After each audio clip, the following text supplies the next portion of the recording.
Okay, Emmanuel has to leave soon. So hope everyone is good, everyone's alive, no one seems to have cold fusion in their neck, so we can just jump straight in. Like let's just go. Yeah.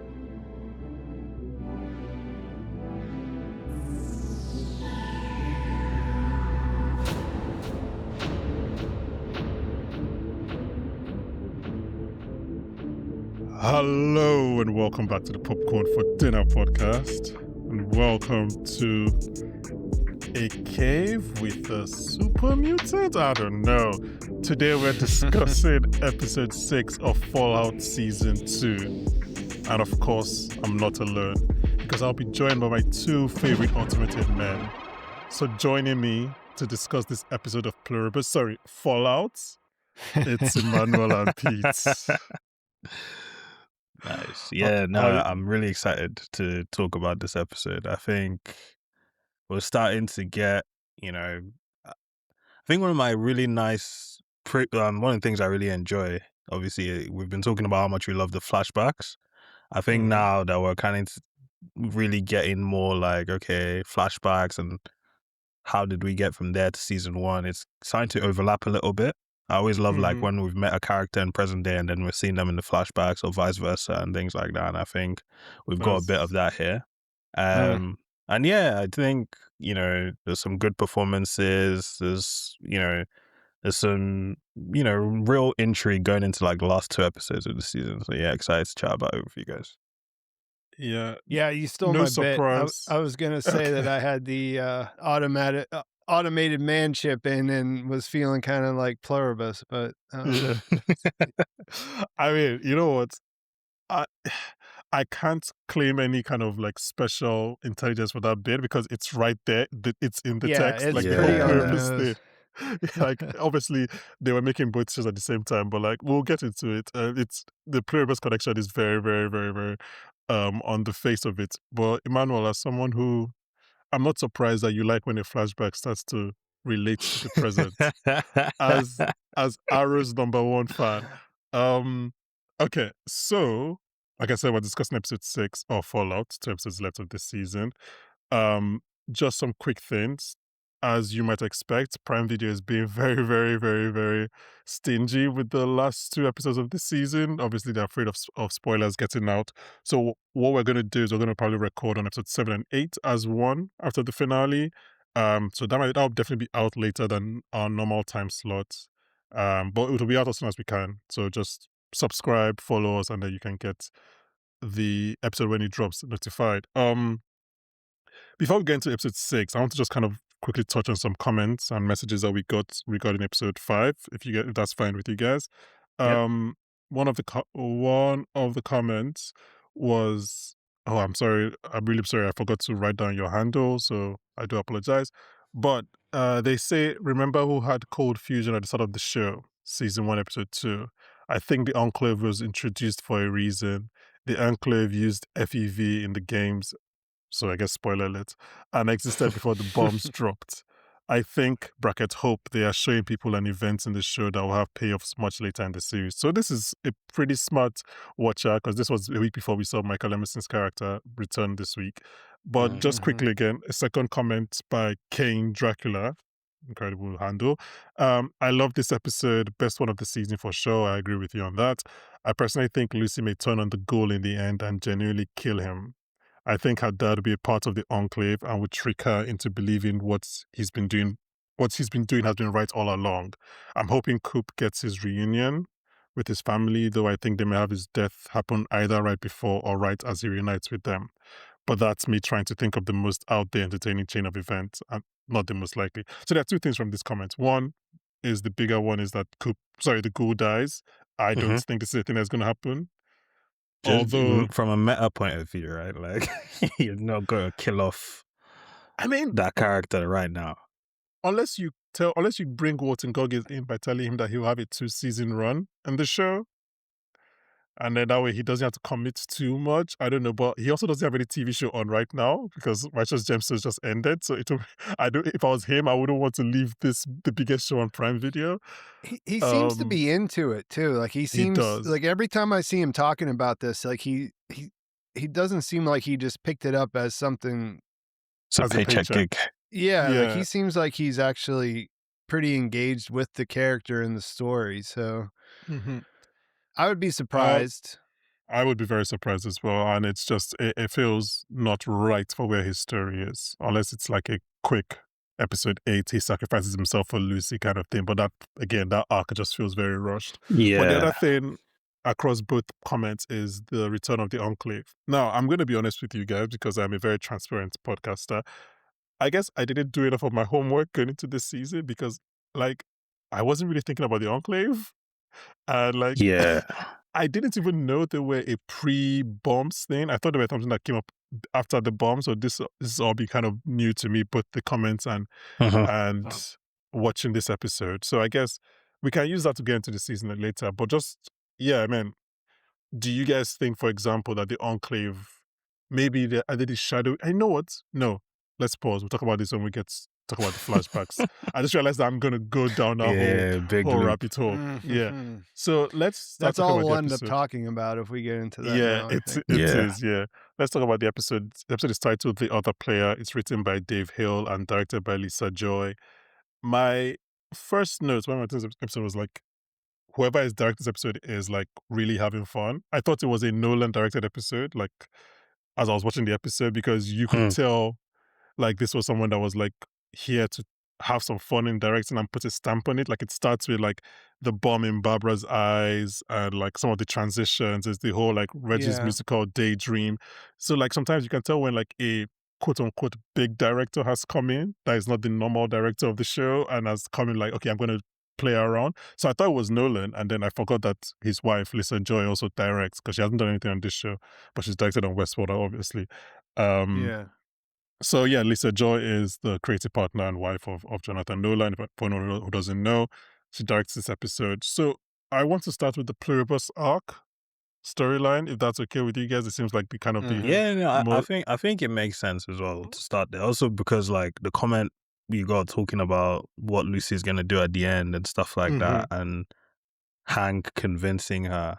I think I was gonna say like that comment leads nicely into what we see in this episode of Hmm. like she's gone on a little bit of a journey with Hank of like the automated men and like, you know, just that little bit of violence at the end of like, maybe I feel like Ella Pennell plays it so well where it's like, okay, there's a part of her that's like, okay, maybe he might be onto something that this might be the only way kind of thing a little bit, right? When she presses the button and stuff.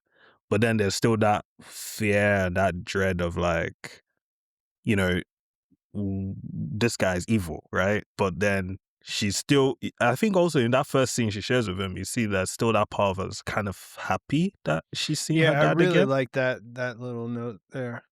Yeah, so it's just like, so like the performance was great, but like, yeah, that comment too has me thinking like, is she gonna try and go along with it a little bit before she has to kind of like snap out of it like this guy's evil? But yeah, I don't know what you guys think. The one thing I hate when I'm listening to other podcasts is when they're talking about a show and they keep on referencing another show, especially if I haven't watched it because it might be like a spoiler.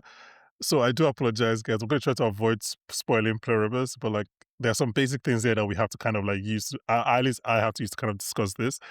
So I won't go behind the basic premise of Pluribus. But here, with what you said about Lucy, like he gives her like a very, very clear in the field experiment. Like if you don't press this Hmm. button, this quote unquote good guy dies. Like that's just it. Like you have no other choice right now, right? Hmm. And she tries to fight and she ends up having to succumb. But I think it's very funny that we're seeing essentially the plot of Pluribus being done in this show, but like a pure evil man. So, just Yeah. in case you weren't sure about the whole lack of Mhm. individuality thing, like, guess you were, like, as we used to say, like, hive mind curious. Like, here they're Hmm. like, the evil man is doing the same thing. It's not really Yeah. kind of ambiguous. And I think, again, not to turn this into like the Pluribus podcast, but like, in that one, we're kind of just dropped into it. Like, Hmm. okay, you don't know how it came to be, what happened. People were just living their lives, and then that just happened in Pluribus. But then here it's like Hank's point is like they were literally gonna kill each other. They were not gonna do anything productive. So Yeah. like this is a good thing. So yeah, so it just makes you think that, like, because I know there's a few people that probably sympathize with hive minds and stuff, and Yeah, it's there are like, more than a it's few, gonna make trust you me. question your decisions, basically. Yeah. Well well, I liked how there was a little bit of a twist on it here that these people, they weren't really given a choice and, like, really, Hmm. but when they were given the choice of leaving, you kind of understood why they might not want to Mhm. But then because with, I was sorry, just not to cut you off, but then with that, right? I was quite confused at that part because I was like, do they really not want to, or is this part of the chip? No, I think it's them. I thought about it, I think it's them. I think I it's think like they that they have a have safe place for the first time in their lives, and they're like, "We can make this work." Not Mm, they're it's not voluntary. Obviously, it's I wouldn't say that they're, like, intoxicated, but they're certainly their minds have been altered. hmm You know, they're just it's not exactly one to one with Pluribus, but they're very agreeable, hmm and so I guess maybe he can use the power of suggestion to get them to do what he wants that way. hmm Uh, but I just thought that, in this situation, like the choice is to be in this place that's safe underground, have something to do, or to go back outside where it's all chaos and you're constantly fighting to survive. You know what I mean? mhm. So I thought that was a pretty good setup. It makes sense how they're using this idea here. Yeah, Yeah. because I just found it a bit like, because remember we were talking about why the experiment worked on the guy. And I think what we came up with was like there's some level of compliance, right? Like he kind of wanted Mhm. it. So it's Mhm. almost like, so taking that into this episode is like, okay, on some level they do want it. That's why it's working. So it's like, it's almost like rather than hive mind, it's more symbiotic. Like they're happy with it, and yeah, it was Yeah. just those kinds of thoughts that I was kind of going through, basically. So the way I kind of read it was that like obviously the actual automation was involuntary, but like now that they've kind of like their brain has been wiped, they kind of I guess they kind of remember what it was like being outside. Maybe because it seems like it's weird because before he told the sneaker salesman, "Do you want your memory wiped?" But then Mhm. if they remember like what it was like to be outside, and clearly their entire memory wasn't wiped. So I don't really know what Yeah, happened or there. is he just But telling them what to remember? yeah, but I do think like they are choosing to stay. And it makes sense. Like in who there would want to go back? Like we've seen the wasteland. There's nothing there that's Yeah. particularly appealing. So it does make sense that they would choose to stay. This will be the last pluribus reference I make. I'll just say that like obviously she wakes up and she sees everything and she's in a bed for the first time in God knows how long. But like the pluribus comparison goes straight down to the fact of the yellow dress. I was like, oh, okay, well, just like it's just everything is just all pluribus this episode. Um, my only note to Lucy is maybe don't go into the hallway with the red lights. Like, maybe don't do that. Maybe don't like follow your evil father into the hallway with the glaring red lights. That cannot be good for you. Um, but yeah, I mean, we see that. Do you guys think Lucy would have reacted differently if this was 5 quote unquote weeks ago? I don't know how much time has actually passed, but basically before her experiences in Wasteland. Like, do you think there's anything here that she does that is particularly on Vault like? Because her dad does say, I was like, I was scared that the Wasteland would have changed you, right? Because she doesn't kill him outright. Yeah, I think the fact that she, I don't know, it's weird. That's just what I was saying of like when she saw him, there's just that feeling. I think a part of her wants things to like kind of go back to how they were. The fact Uh that she huh. was even like humoring him when he was asking about the book and stuff, of like, oh, I haven't finished it and all these kinds of things. And I think, obviously she asked him to surrender, and it just feels like he's playing a very manipulative game, right? Of Oh, like, he is. Yeah. Yeah. I just want to get her on my side. So it's just kind of preying on that, like, oh, you're still different, kind of pointing out you're still not like a wastelander, and then at the end kind of showing her that, he's kind of, in his words, doing good, just Mm. basically trying to get her on his side. Which makes me think that the shoe's going to drop and he's going to do something extremely evil that will shatter the illusion for her. Yeah, But that's what I wanted to ask you guys was, I mean, there's it feels like there's an indoctrination going on, right? Like mhm. he's basically like, I know her, I know what she'll do, so I can go along with it to a certain extent. I mean, do you think he's not really turning himself in? Nah. Oh, He's like I buying said, himself some time to win her over. yeah, I think that hallway is a trap. Like I was not like it's a hallway with a glaring Yeah, red light, yeah, and he goes, yeah. "Let's go this way." I think it's a trap. I do think he's playing along, and at the same time, he doesn't. Once he But he realizes that would she's not like going to to win kill her him, over if he could, yeah, yeah, hundred to this percent. Yeah, I point of think view that definitely he that's his has. preference. Yeah, he's still Yeah. like he's not a he's probably a psychopath, but like he's not a complete psychopath in the sense that like he still loves his family and he wants them to still be a family, right? And he believes that he's doing this for them. He believes he's doing the thing of like removing all factions and making the world safer for Reclamation Day. So like it's not like he's just like I want to watch the world burn. I don't think I think he wants Lucy to be on his side. He wants if she could have been in the vault this whole time without knowing what was going on, he would have been much happier. So What do you make of the yeah. yellow dress? I like well, what do you mean? I think maybe going for Like, I mean, normalcy, but that's what he put there. Like, we never saw her wear something like that in the yeah, because I was vault. gonna say it could have just given a vault uniform, but I don't actually like why yellow. Yeah, I don't know. Like, I mean, well, I maybe he just wanted her to be comfortable. But now I'm thinking about That it. doesn't look terribly comfortable, though. I mean, it looks I because it's like mean, a maybe probably, it's yeah. I'm just trying to think, like, maybe there's some reference we're missing. Maybe, like, I don't know. Was there a yeah, yeah. flashback of the mom wearing, like, a yellow dress Oh, or was there something? somebody in? Is there someone in the games that wears yellow dress? Because I guess the idea of the dress itself is just to like clean off the wasteland off you and like get rid yeah. of the Yeah. blood, get rid of your vault uniform, be a normal like is the reason he puts all these automated people in like work clothes, right? He's wearing a suit. It's like let's kind of wear something that would wear in the real world pre-bombing. As for why it's yellow, that might just be like an aesthetic choice. Or if it's a reference to something in the game that wore like I a mean, yellow Vault-Tec, dress, one of their colors is yellow. They're is yellow and yellow, yeah. blue. So So, I do think the dress itself is kind of like a search for normalcy and a search for like cleaning yourself Yeah. or get rid of the she's been wearing like also remember that I think Lucy sees herself in the mirror and she sees herself. Like it's like the first time she's actually seen what she's become in a sense. Like there's blood all over her, there's dirt all over her, and when she did almost she does a get the double blood take. on the T-shirt? I think it's Because for Gosh. like multiple episodes, that's what she's been wearing. Is yeah, it might have been last season, at the finale of last season, maybe.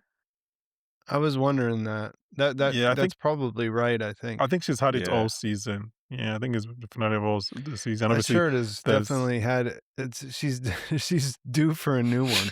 yeah, so I think it was kind of that, like have a shower, have some cereal, and just kind of be normal. Um, okay, let me ask this question. and we'll wrap up this kind of plot line.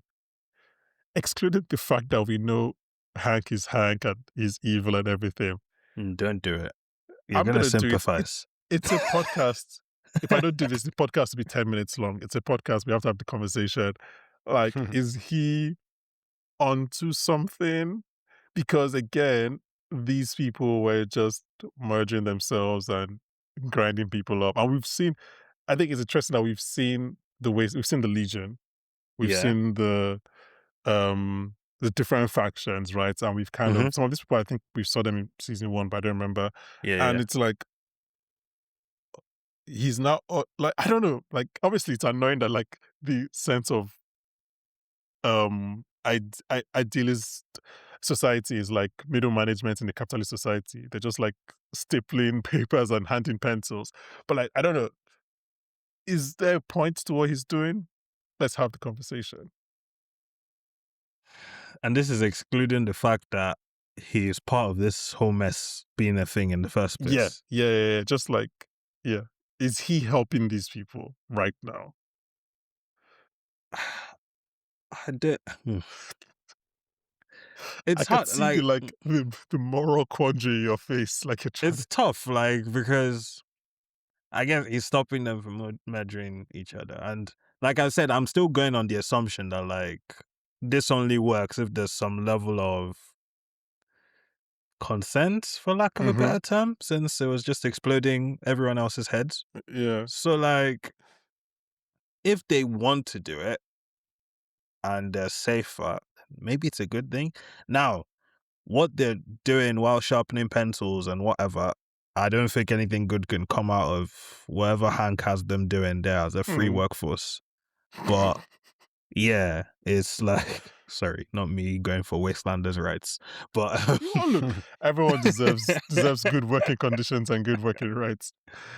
but Um, yeah, it's just like I think the episode does a good job of putting us in like Lucy's point of view, right? Like initially you're just like, nah, screw this. This is terrible. Why? mhm, Like destroy everything, and then you kind of see it of like always like they always tell you kind of with leadership, the first thing you should protect is life, right? So he literally protected life in that little show to Lucy, right? By putting on the mhm. button and stuff. So yeah, maybe on some level it's fine, but I don't expect to be saying that after the next two episodes. But yeah. Pete, do Do you you have any think that thoughts on his do you think that experiments? that played out like that naturally?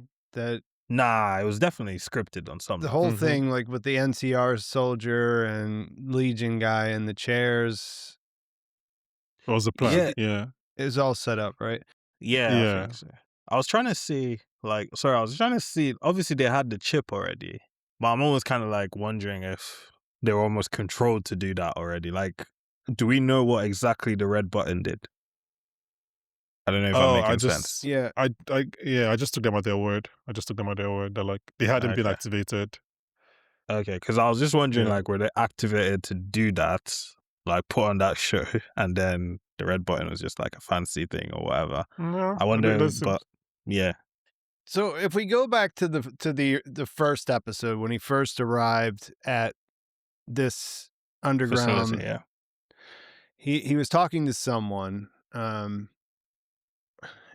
I still contend that that was probably Mr. House he was trying to reach out to, but we see in the flashback here that he's sitting in on that conversation and he sees the chip. Like that's how he became familiar that that was House's tech. Like it Mm, wasn't he went there to trade the cold fusion for that in LA Hmm. in the flashback. So we kind of see how he would know things about House without actually having a connection with him.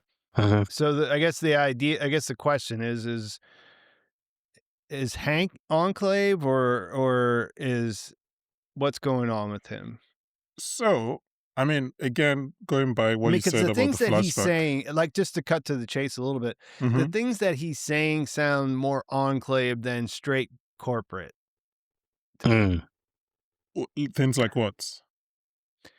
Like the stuff he's saying about like, you know, people fighting for nothing, like when they're talking about All's Quiet on the Western Front and what he saw in the wasteland. Did she see the same thing? Like the whole thing seems like they're trying because the Enclave's idea is, for the most part, they're going to they're gonna they're gonna clear the playing field and then they'll be able to run things the way that they want to. And the Enclave were not involved in that, like, Doctor Strangelove kind of meeting in season 1, right? It was like Robco, Not West Tech. well, yeah, because the Enclave wasn't really a public thing. Like they were sort of Okay. like a deep state before. Yeah, so I almost think like remember we talked about the shadow organization or the shadow guy or whatever. I Mhm. think Mhm. that's enclave related, Yeah. right? Probably, Mm, yeah. me too, after this So, episode, yeah. so I think there are definitely big players or bigger players in the game than we probably thought.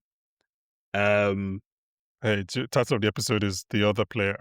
So, And Roll and I credits. mean, and it Yeah. also makes a lot of sense that that's the one kind of person or organization that could have that kind of power that House wouldn't know about, because like House's whole thing is he wants to rule as an authoritarian.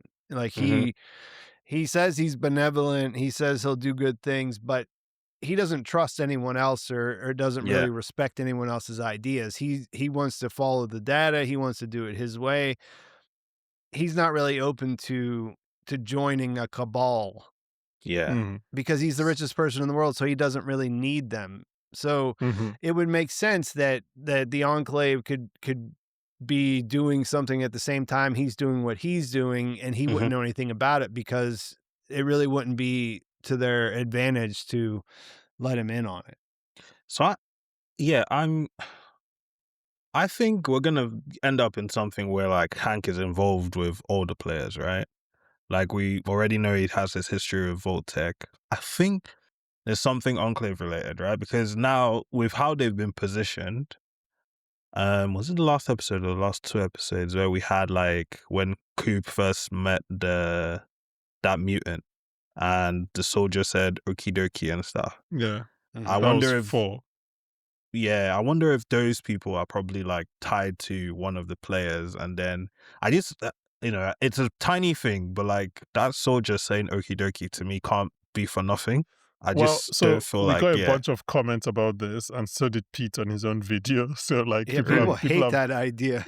yeah, so people have made it clear that apparently Okie dokie, I don't know if it's in the real world or in the Fallout world, but It's not in apparently the it was a Fallout very world. Nobody ever said that in any of the games. Like that so was apparently okay, in the that's a real TV world. thing for Lucy for sure. So they're saying that the idea is that okie dokie was a very common American phrase.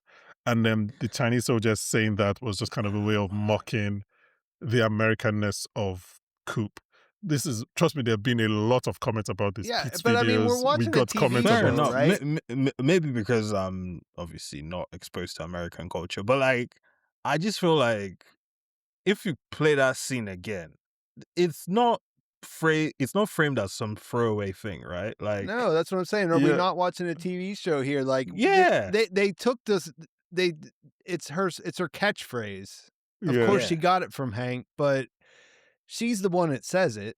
And And then only 2 people have said it on this show, Hank and yeah, Lucy. Like, if it was that common, more people would have been saying it in the exactly. flashbacks. Like, like, yeah, if you wanted to give us the sense that this was a thing that Americans say, and so she's mocking Americans, fine, but you have to plant some seeds along the way, yeah, right? more Like people there have Everyone been was should they, be saying saying it. it in the vote and nobody everything. else says it except for Trust Lucy, me, as far as we I yeah, remember. yeah, Pete's comments, obviously, Pete got a lot more comments about it than we did, but, like, Yeah, like it's I quite a got lot. people were turned off by the whole idea, but we'll Yeah. see. I Um, mean, but I'll just to establish, like, the chain of custody, just to go back to Pete's earlier question. Obviously, we do know that because we thought in episode 1 or whatever that Hank was talking to Mr. House when it was like, "I'll Hmm. continue the work you were doing on the machine." But now we know that House sold the machine to Vault Tech, right? Which probably means the Enclave could have probably got their hands on it. So maybe Hank wasn't talking to House and was actually talking to the Enclave because the Enclave were the ones doing the work on it at the point of the bombs. Does that make sense? Hmm. So that's kind of where I'm at now in the whole like chain of custody of the automated man machine. There's Emmanuel, you're quite a gonna have to few go very things to soon. track, right? Yeah. No, I was just We'll gonna say see. you're gonna go very soon. So like, is there anything else that you want to kind of touch on quickly? Okay, so just do quick fire. I was saying to you the other day, like sometimes I feel like with Maximus's storyline, the things I think are ridiculous end up happening. Like I It's- talked about Thaddeus going into the armor, and I yeah. think I said that I don't know, maybe it was cut out in the last episode. I was like, we're getting towards the end of the season. The Ghoul and Maximus are gonna find each other in the wasteland or something as a totally random thing, Hmm. and then it happens. Like No, Dog Meat yeah, just brings him across. I didn't cut it out because I think we discussed about whether like where the distances were between like where Area Yeah. 51 was and Las Vegas. It seems like it's closer than we thought. Look, Yeah, I'm not your gonna go words were like, into "This isn't Game of Thrones season 8." yeah. I'm not gonna get into this kind of charting those graphs or whatever. I think just on that, like the dog meat propaganda that these guys are doing right now. like to show us that this is the smartest dog that ever Of existed. all I'm just like, time. I'm just like, I'm like, okay, sure. So he took the hat and he went to find Maximus, and he brought Maximus back to the ghoul. He is Enclave raised, Fair. and possibly genetically Enhanced. engineered. Yeah. Okay, fair. I will look. This Meta strange episode had dog. a super mutant, so I'll turn off my brain and allow that happen. But yeah, that's another theory that I mean, again, it goes to a point of like wanting the storylines to Converge. convert. I'm personally happy that Thaddeus is still with him. I Yeah, just I kind think of that's like good. I didn't want them to just kind of brush Thaddeus away from the storyline, so I do like that. And I think Thaddeus brings what's it called? Some balance to Maximus. Because obviously he's a very like serious, very like, noble or wants to be noble kind of character. And Thaddeus is a bit like the opposite, like Well, life Thaddeus is has hard, man. seen, yeah, But he's a ghoul. He's like yeah, he's a ghoul as well, but he's like seen. Not only did he grow up in a rough environment, but now since he's left the Brotherhood, he's kind of seen it. Um, yeah. So yeah, so that was fun for me. Also I to shout out to Walton Goggins. That mhm, we talked about why was he impaled and stuff. That little mm, performance when he's trying to turn and he's fighting it and he's kind of talking himself through, talking about you're yeah, gonna see your family and stuff. That was really really good. And yeah, like in such a short space of time and such little real estate as well. Like he's just on a pole and he's trying to pull himself up, but yeah. it became very dramatic. So I wanted to shout that out. Obviously, then we get the the band of the abominations with this secret mutant coming to grab him, and obviously Ron Perlman voicing him. And immediately I heard the voice, I was like, yes, Is it that's is it a someone I voice like. performance or is it motion capture performance? Is that not Rob Perlman himself? I mean, I Do you think don't know. that's all CGI?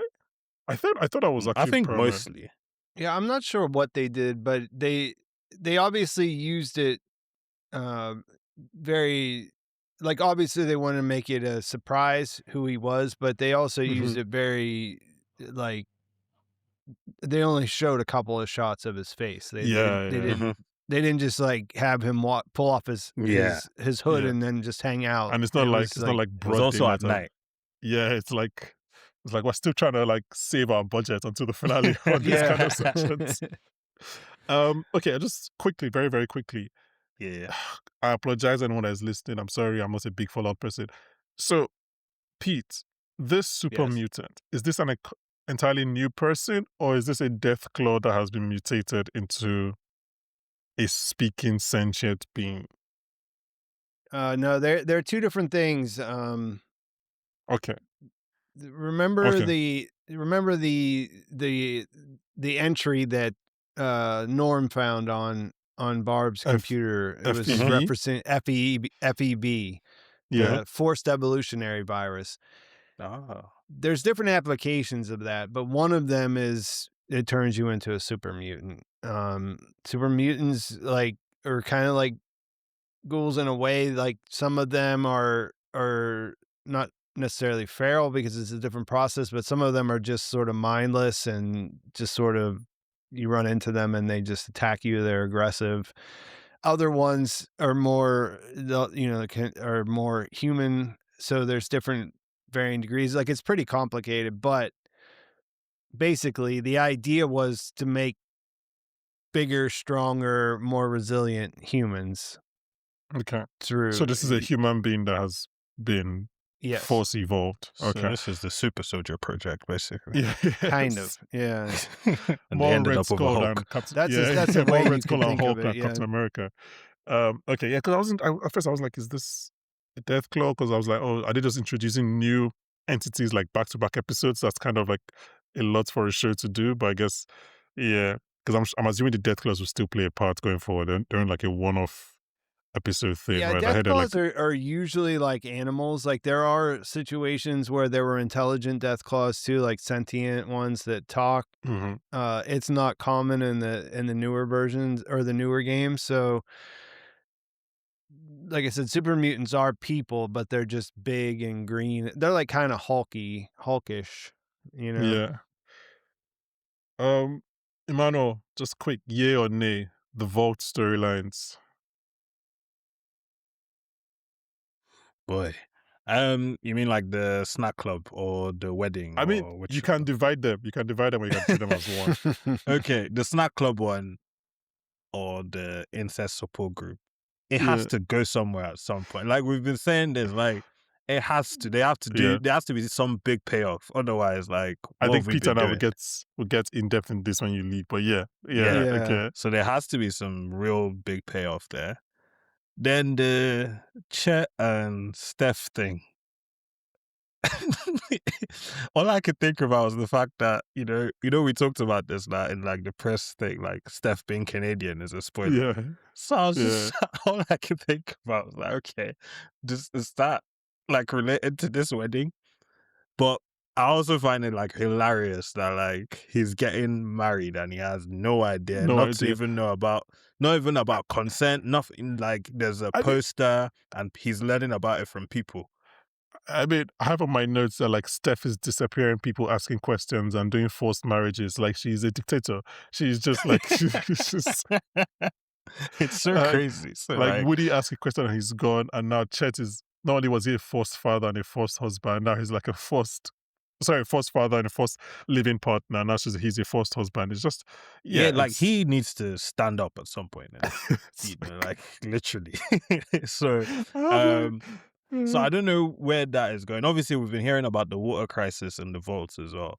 So I don't yeah, know, like, what that's building up to. Is that building up to some reveal? Is that building up to more people leaving the vaults? Like, are we gonna get like Zach Cherry in the wasteland? All these kinds of things.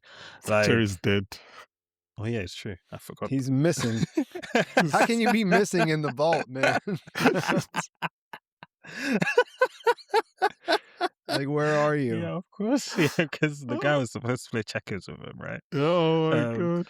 but yeah, like missing is insane. But yeah, I'm just kind of waiting for the sort of payoff on those storylines. Basically, Yeah, like it's been a lot of. Yeah, I just hope it's going to be something where I can go back and be like, okay, all this time, all these it was seasons, worth all it. this has been worth it, right? Yeah, not I just we was need to give these people something to do since they were in season yeah, one. yeah. I hope so, but I'm not holding out hope. Let's just say that. Um, but Only okay, other thing, I was yeah, happy as well. Like Barb got the title card treatment that all the main characters got in season one. So I was like, oh, this is good. Like we're acknowledging that she's a big player. And I was like, oh, yeah, okay, okay, this is nice. Like for a character that's we spent a lot of time with Barb, so I was like, okay, she's gonna do something nice. And to be fair, like I don't know the actress's name, but like her taking the cold fusion out of young Hank was quite cool. Like yeah. just injecting it and taking it out. Um, but then that thing's been I imagine it's been in a lot of heads. I don't know how far. I assume that's the same Hygienic. one that they got from Michael Emerson. And it's not like there's multiple or whatever. I don't know. It just seems like from the framing that it's the same Yeah. little bottle of cold fusion we've been tracking. So I'm Mhm. like, has it been going just across heads? Uh, And Maybe it is self cleaning. It's a self cleaning bottle or whatever. but yeah, I um, think I'm interested to see how we're gonna track that till obviously it ends up back with Michael Emerson. And obviously it was nice to see that Bob almost basically spoke his words at the little, I'm gonna call it a war room, when it was like, oh, we have to mhm. guarantee unless we Yeah, I drop the mean, bombs ourselves kind of thing. yeah, it was Um there were his words directly, like yeah, that's so yeah. it's just kind of like, again, we keep coming back to that scene of them in the room, and it's Hmm. like so many different layers. Like compared to when we first saw that scene, we found out that the Robert House there ain't the real Robert House. We found out Bob is parroting someone else's words. So it's Hmm. like, yeah, it just makes me think we're gonna come back to that room at some point with like full context and like let at least a scene or two play out there. Yeah. And Fair. Oh, I'm okay, I get what you interested to see mean. how we get I get there. what you mean. Yeah. Okay, but But anyway, yeah, you'll be back in 2 weeks. Talk about the finale. yeah. So you join us in 2 weeks. Thank you very much. Cheers, guys. So yeah. Yeah, I found the Bob thing as because it started the episode. I found it quite interesting how callous everyone was kind of like being. And second time I'm using this word, I just realized back to back episodes, but like how everyone was being regarding the end of the world. Like those people were literally eating as they're talking about like Yeah. building the mock-ups, and like we see that Barb cannot eat throughout this entire all these meetings that she's having this morning. Um, what was your I guess what was your biggest takeaway from the Barb storyline this episode? Well, I guess for me, the thing that I was having trouble trying to sort was Barb complicit Hmm. as far like how complicit. I mean, obviously, she was right in the center of things, but like how complicit, how much of it was her? How much of it is it Vault Tech? I think we understand that a lot better now, but I don't know that it. I mean, you can't really say that because of the fact that Cooper doesn't really accept. She doesn't want to say the enclave out loud to him whenever he asks her about it. We still don't really know how much. Like she knows that she should do what they say, but we don't really understand. I guess there was a couple of things like you pointed out, like she wasn't eating. Everyone else was eating Hmm. like it was just another day. Um, just talking about the bombs and the different things, right? She was she didn't touch her food. She decided to go and look into the cold fusion. You have Betty look into that. That's how I guess she knew about removing the chip once they got there. Hmm. Um, yeah, so she's just in a really strange spot. But like there's that moment where they show her looking at the picture of her family before she sees Emerson, and so yeah, I think that she's the same place where Coop is out in the wasteland, like that's the only thing that she's really concerned about is saving them, but her situation is not there's no she has no one that she really seems like she can trust on the inside as Yeah, much power as close to power as she is. yeah. Jumping forward a bit, I'm reminded of the argument she's having with Coop, where Coop is like, um, "So for our daughter, you would kill other daughters and other mothers and everything," and she goes like, "Wouldn't you?" And then I remember what Mr. House said last week about how it was the day Janie was born that like all the data coalesced, right? So like, is it because Bob is so directly involved with the drops bombing?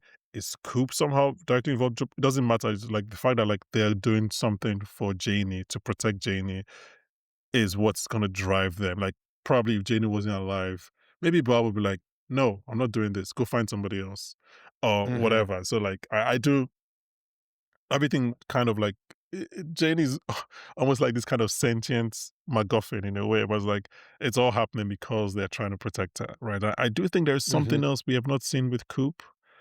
I don't know. Yeah. He like I didn't mention this last week, but like his breakdown post the Mr. House conversation was kind of I didn't really know what to make of it. It seemed a lot.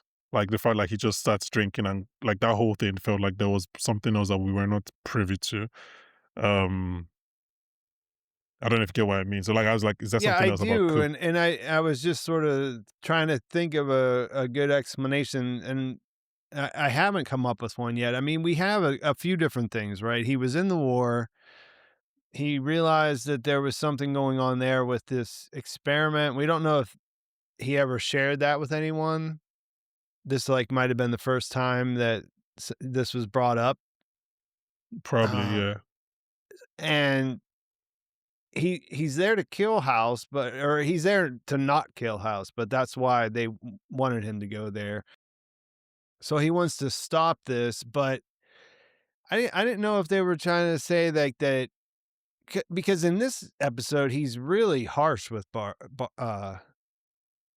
with his wife. He's not Yeah. he doesn't budge even when she says, "You know me, I'm your wife." He's like, "No, I Mhm, don't." Like mhm. it feels a little extreme, but like I said, I don't really know in either one of those situations enough to feel confident about why he's reacting that way. Yeah. So yeah, I'm kind of intrigued to see what more we have going on with with Coop. I feel like there's something that we don't know yet. But also, like we said earlier, or like you said earlier, um, they retrieved the cold fusion from Hank's neck, which I guess we'll see what happens in the next episodes. I don't really have any theories regarding that. I mean, it's gonna get to the Enclave eventually. Yeah, that's Um, eventually. But we also don't know how soon, because we have to remember that, like, obviously, this is 200 years after. Like, do the mhm. Enclave get it before the bombs drop? Did they get it during, like, the rest of the world? We don't actually know.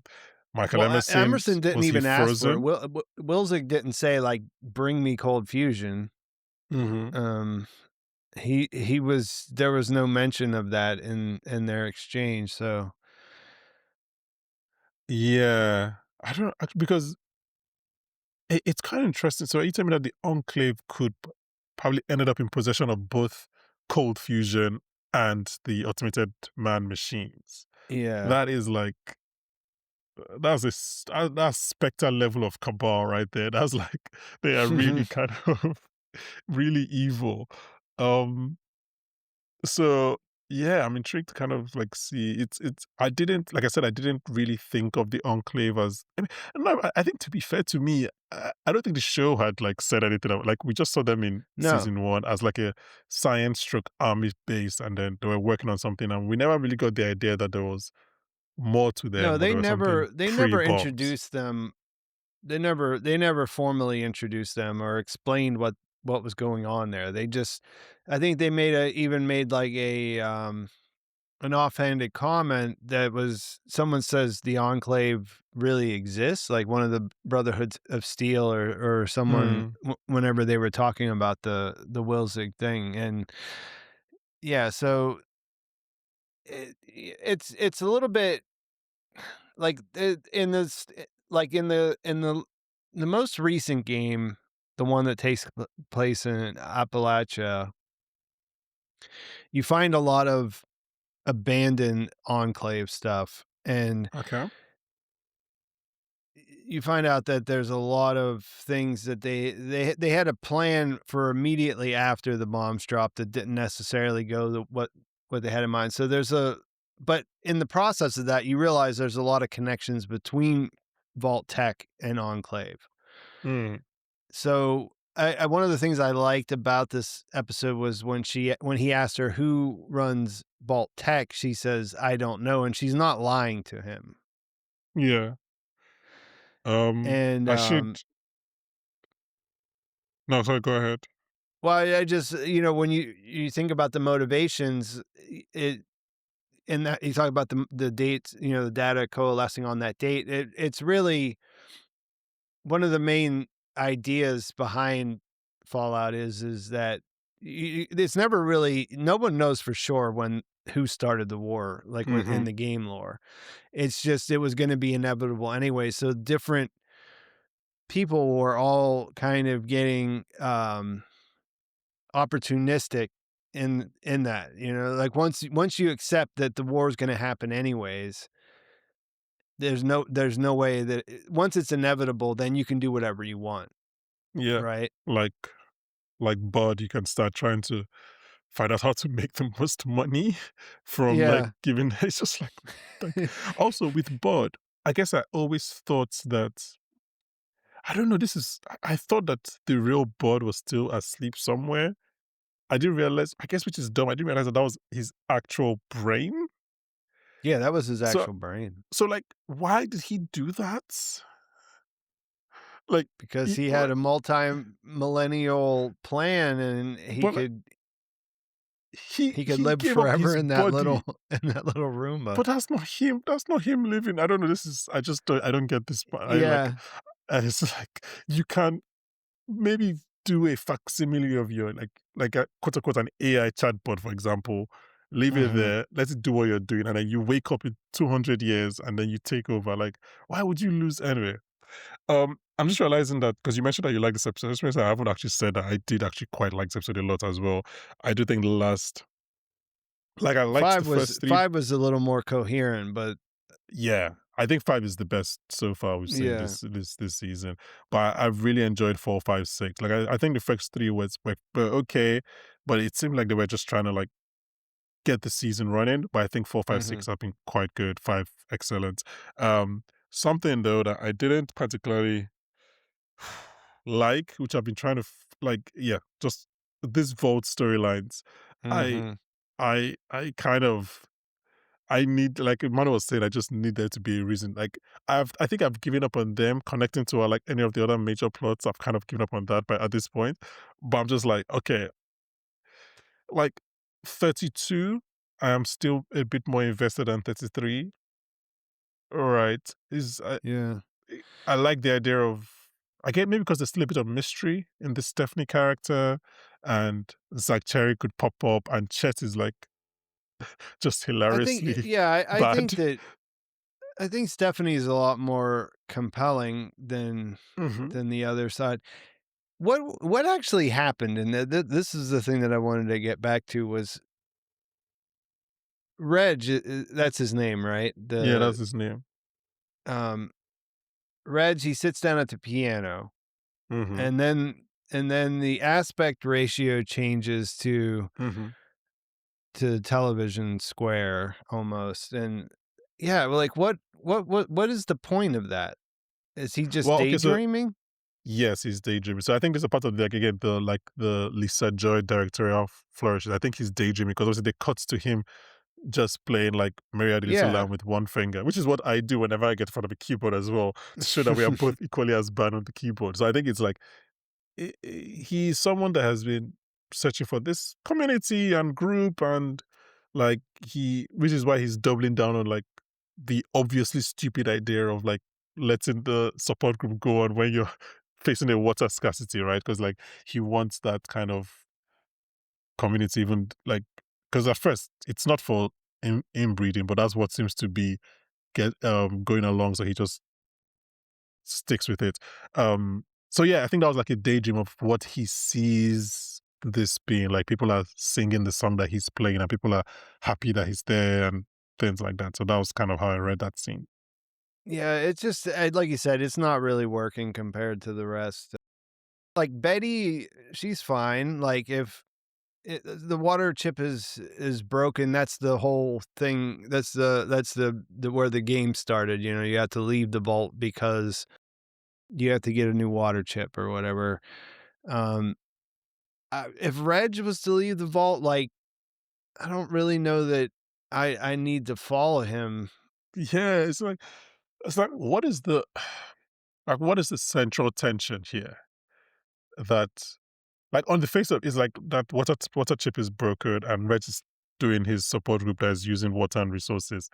I think on one hand, it's so obviously stupid to me that I can't really Mhm. get on Reg's side, even just from like a TV watching point of view. Becomes like Yeah. you are literally damning yourself and everyone else. Like so, but Yeah, also it's just that's like the I'm just like thing, right? Like, anyone who grew up in a vault should understand that. Like, it shouldn't be. Yeah, like none of his like his tirades. They don't really make sense. Like, you yeah, understand the human need to want to like have some control or whatever, but if you're dead, it doesn't matter. yeah, and it's like as far as he knows, this is his entire world. So like if the Yeah, water chip doesn't work, you will die. So like what is the point? I just I think it doesn't make sense to me on that level, but also I'm just like but I the, don't know. I but to I go don't know. back to It's just Steph, mhm, right? So she wanted to know what was in Hank's keepsake box. Um, that sort of tells you that you know her she's probably going to be more important going forward. mhm, So like they're not really like you took everyone that we cared about out of Vault 33 and now that's who's mhm, left behind and it's not really doing a job of making me like figure out or want to see them continue to be involved in the story. yeah. I mean, So it's just unless that's the point, maybe the season ends with 33 moving into 32, maybe? I don't know. Like, I don't know why Steph would agree to that, like, unless, like, yeah, but as I this was was a gonna say, chip they thing. made this tension between Betty and Steph, so that doesn't even Yeah. really seem like an option. It would be really for them to go outside, but the whole idea of going outside is like, you want to follow the person. Like we want to know what's going to happen to Norm when he's outside. But like if Yeah, Betty and Reg went outside, I'd be like, yeah, that's some other people that went out into the wasteland. Hopefully, hopefully yeah. they'll find their way. So I don't I don't actually know, but like I mean, Reg has one line in this scene which I did note down where he says, "We're all down here because of who our parents were." Um, and I found it interesting that he was saying that to somebody who's like an OG settler.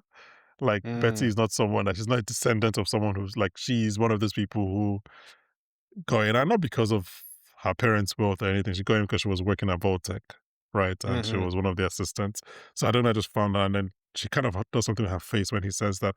But on the whole, the storylines are my weakest, and the Reg one is the weakest of the weakest. Like it's just like in terms of hmm plot lines, I just I'm just like we can kind of I don't know. Yeah, I mean, It's there. interesting I that guess they've it's. I guess there's a flip because I did like I did like Thaddeus saying, I would be a nice guy too if I grew up on a mountain of food and Mhm. what however he said it, all Yeah. everything there for you. Um, they they have lost that point. I think at this time those vault dwellers that it's there. A lot of people died so that they could, um, you know, be there. Yeah, Reg. I feel like I think big picture, 10,000 feet view. I think I can see what they're trying to do with Reg, especially with his rant in this episode where he's like, I'm tired of pretending like that's not the case. Like there's some kind of real world reflections there.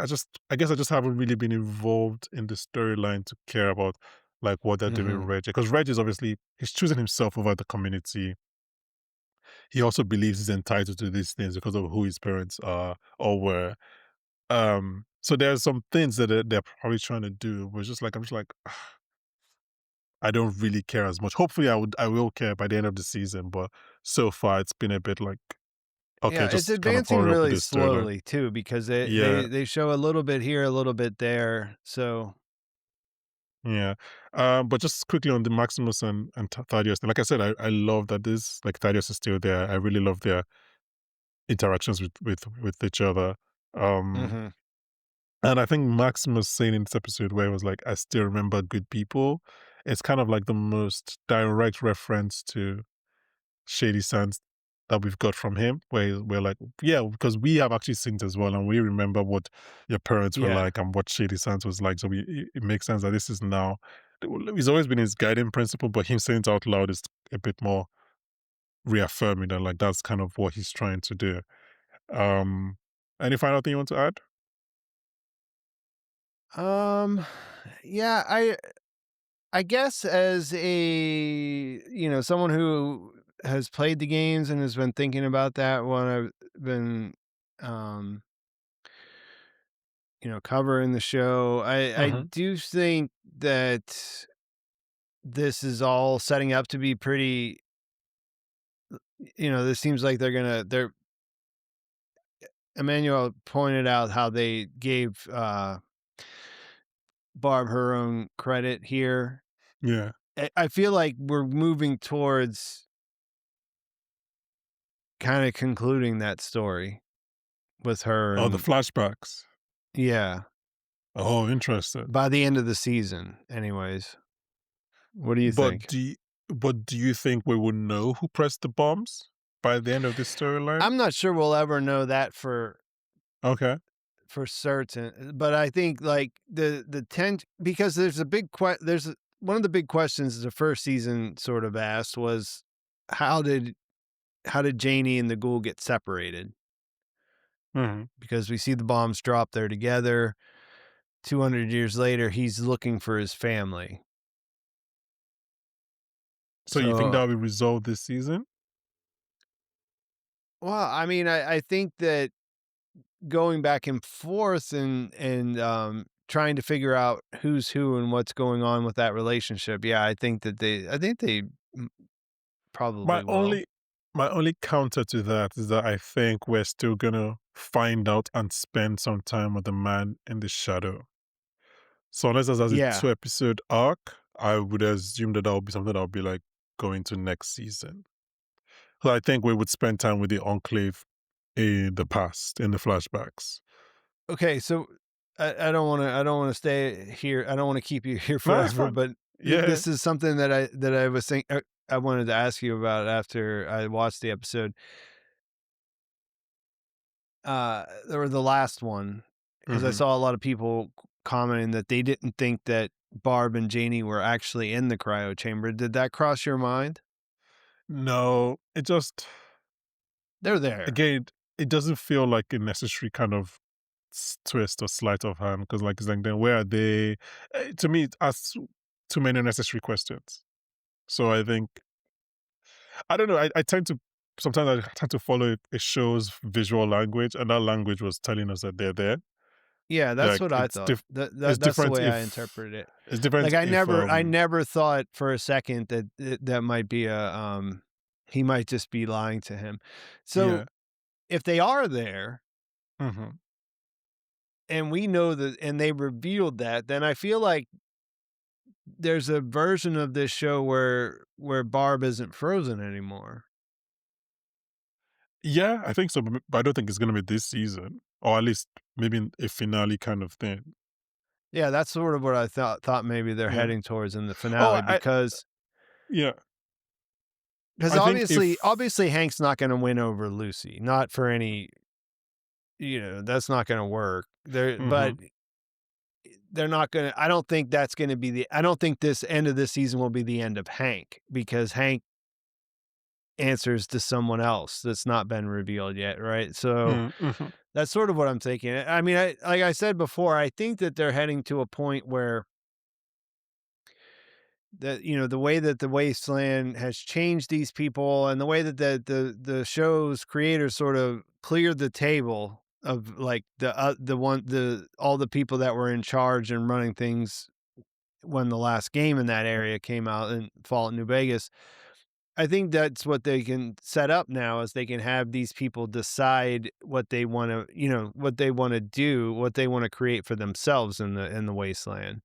Mhm. So, um, obviously they have to handle their business with Hank and Barb on to some extent Yeah. before they can move forward. Like I said, I think that the core cast will remain intact for the most part. I don't see any big changes there, but it's just sort of like where do they go? Where do they stop at the end of the season, and then where are they heading whenever that happens? I really couldn't say for sure. Yeah. I'm intrigued to see the final two. Obviously, I think they're gonna be cut big episodes considering not in terms of runtime, just in terms of like the content, considering like they're not to be releasing those episodes to us at least anytime soon. So I'm intrigued to kind of see where this we know it is renewed for a season 3, so that's definitely happening. So yeah, um I think we can leave it there and kind of we'll be back in 2 weeks to discuss episode 7 and 8.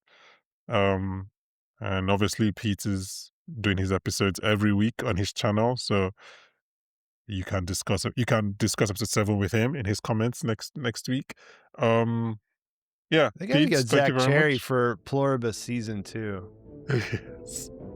He's just moving because then he could just into be in all the good shows. yeah, just moving from sci-fi to sci-fi show. Okay, Pete, thank you very much. Yeah. Emmanuel, thank you very much. Thank you very much for listening, and we'll be back next week. Oh, sorry, we'll be back in 2 weeks' time to discuss the Fallout Season 2 finale with Oscar winner Daniel Kaluuya. Bye, guys.